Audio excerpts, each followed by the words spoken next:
आप बड़े धार्मिक है ना, मैं आपको जिम में देखता था, पूरे जिम में तिलक लगा के एक्सरसाइज करने। और मैं हर साल हमें इनविटेशन आता है, पता नहीं हम कहाँ शूटिंग में बिजी होते हैं क्या होते हैं, हर साल शिवरात्रि पे घर में हवन होता है, पूजा होती है ना भाई। हाँ, वो भी तब भी नहीं आए थे तुम लोग, रुद्राभिषेक किया था अपने जन्मदिन गणपति नहीं आए तुम लोग। आप बहुत धार्मिक है। देखो, धार्मिक बहुत होना या बहुत कम होना ऐसा कोई डेफिनेशन नहीं है उस चीज़ की। ऐसी कोई चीज़ ही नहीं है कि आप बहुत ज़्यादा धार्मिक हैं या बहुत कम। आप या तो धार्मिक हैं या नहीं हैं। और धर्म का पालन करना धर्म है ना, मानना नहीं। करेक्ट। आप जैसे अभी कोई बड़ी खूबसूरत सी बात बोल रहा था कि धर्म को मानना और धर्म को निभाना, ये लोगों को समझना बहुत ज़रूरी है।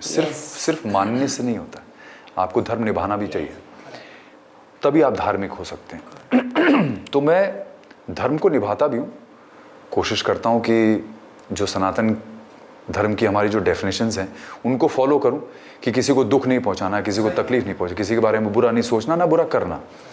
तो वो सब चीज़ें, वैसे तो जनेऊ भी पहनता हूँ मैं, जनेऊ डाल कर। बात बोलूं, अगर आपके ये सारे कपड़े चेंज करके आपको भोले शंकर का लुक दे दिया जाए ना, तो सच्ची मेरे को ऐसे लगता है कि मेरे को कभी दिखेंगे कैलाश में तो ऐसी वाले दिखेंगे, मैं भी अरे सुधांशु जी आप हाँ, सच में आपको मतलब मैं आपको क्या कह रही हूँ, आपको नहीं लगता हाँ भाजी ऐसे क्यों है, मतलब थोड़ी सी है छवि आपकी वो वाली। मुझे एक्चुअली बहुत सालों से लोगों ने बड़ी बार फोन किया है टू प्ले शिव। एग्जैक्टली।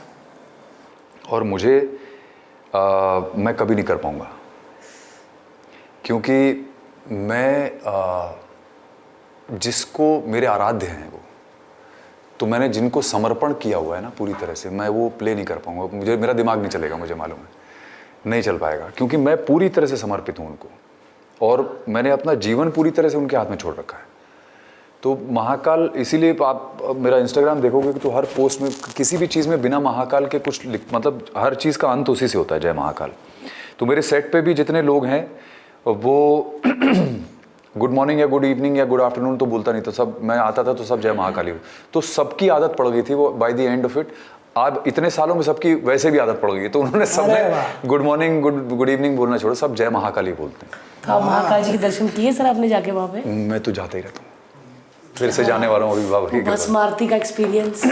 भस्म आरती तो बहुत ही भव्य चीज़ है, वो तो एक्सपीरियंस, उसको शब्दों में कोई एक्सप्लेन कर नहीं सकता है, तो आपको वो एक्सपीरियंस ही करना पड़ता है। वहाँ पे जाके एक्सपीरियंस। मैं वही कह रही, मैंने हर्ष को बोला मैंने एक्सपीरियंस किया है सर, मैंने जाना है बस, बाबा बुला ले नहीं कर सकती। मेरे को लगे हंस रहे, जब वो लाइटें बंद हुई ना सर, तब उनकी आंखों में तेज, आंखों में, और तेरे को लगेगा हर्ष ऐसे कर रहे हैं, पूछ रहे, हंस रहे, मुंह बंद हो रहा है। ये मेरे को ना, मैं आसपास लोग देखूं, मुझे लगा मुझे ही दिख रहे हैं कि क्या, वो अलग अलग रूप में सबको दर्शन दे रहे हैं, मतलब वहाँ वो अभी भी मेरे में देखो। हर्ष तेरा तू है नहीं ना, इंक्लाइंड नहीं है ना, मतलब ऐसे नहीं मैं हूँ, but I think if you go there ना, तो सिर्फ भस्म आरती के लिए जाना, एकदम अपना दिमाग ना कैनवस की तरह खाली करके जाना, कोई विचार मत लेके जाना। बिकॉज आप अगर ज़्यादा विचारों के साथ जाएंगे ना वहाँ पे कि क्या होगा, कैसे होगा, ऐसा होता है वैसा होता है, ब्लैंक, एकदम खाली कैनवस लेके जाना और उसको खाली अब्जॉर्ब करना, एक्सपीरियंस करना।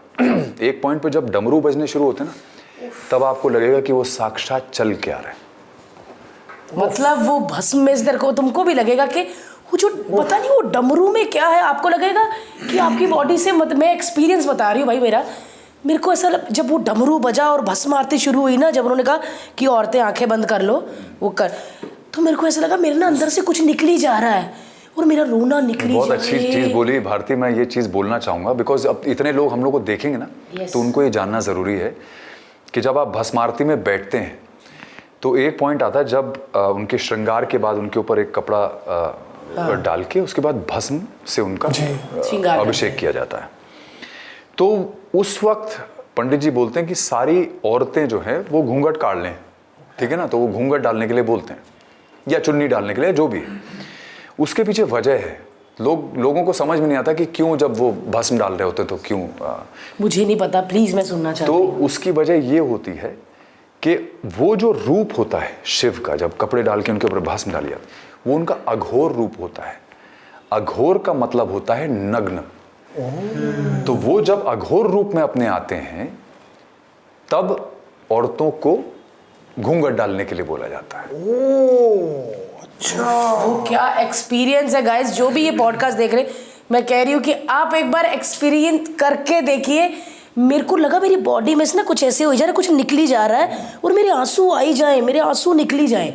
और जब उन्होंने बोला खोलो आके, मैंने देखा और लाइट बंद हुई आरती, तो ऐसे लगा कि कह रहे हाँ जी क्या हुआ, डर गई, ऐसे एक्सप्रेशन। मतलब मैं सही कह रही हूँ ना सर, ये होता है ना ऊर्जा जो आपके अंदर से, और क्या होता है डिटॉक्स हो रहा होता है ना वहां पे, तो सारी आपकी एनर्जी जो नेगेटिव होती है आसपास वो सब अपने आप भस्म हो जाती है। ऑरा बोलते हैं, वो क्लींस होता है। क्या ऑरा, क्या जयकारे, भोलेनाथ भोलेनाथ। आप ना उस, आपको लगता कि आप इधर ही रह जाओ, बस खत्म ही ना हो, बोले ही ना कि खत्म हो गया ऐसे। और गोला भी बैठा फ्रंट पे, मैं सामने, मुझे लगा मैं गोला बैठा था क्या? गोला बैठा सर, वो छोटा था तब, पता नहीं रोया ही नहीं, सामने देखा।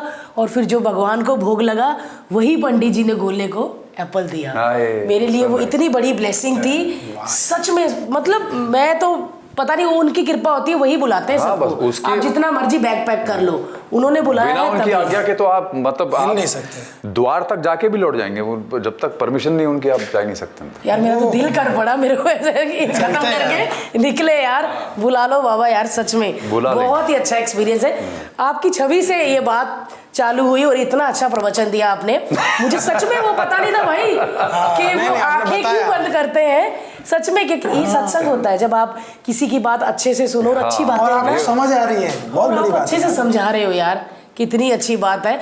हमारे पॉडकास्ट के क्लिप्स देखने के लिए इस चैनल को सब्सक्राइब करिए।